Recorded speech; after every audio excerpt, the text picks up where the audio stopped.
এটা কেমন কথা? এরকম একটা কথা তুমি কইতে পারলা? আচ্ছা ভাত খাইবে না, রাগ করে ভাত খাইবে না, চামচুর খাও। মানে তুমি যেটা খাইবা এই ওটাই তো তোমার নিশা খাওয়া। এই নিশা হ্যাঁ দেহ বসে কি কমেন্ট কাজ করি আমি? দেখছেন আপা, আমি কারে কি কইতাছি?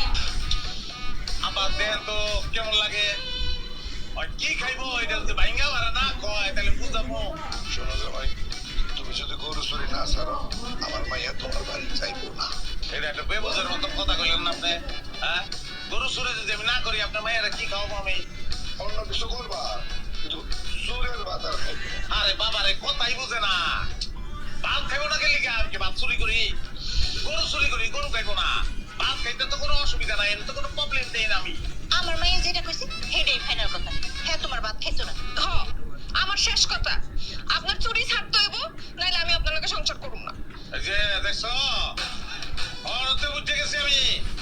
হ্যাঁ, আমার কামাইতে আমার চুরিতে বড় নাই গেলি গা।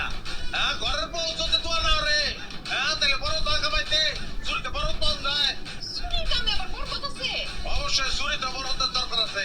কত বড় বড় লোক চুরি করে বড় লোক হয়ে গেল, তারপরে যে ওয়াইফ তারা এখানে অংশগ্রহণ করছে, ঠিক কারণে। তুমি দুদিন পরে পরে গরু চুরি করে চলে যাইবা, আর আমার মাইয়া একলা একলা না খেয়ে থাকবো, এইটা তো হইবো না।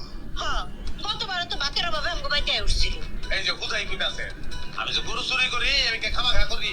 হ্যাঁ, আমার সংসারের লেগে করি, আমার বউর লেগা, আমার সন্তানের ভবিষ্যতের লেগে করি। আমার বউ আছে, বউয়ের ভবিষ্যৎ নিয়ে চিন্তা করতেছি।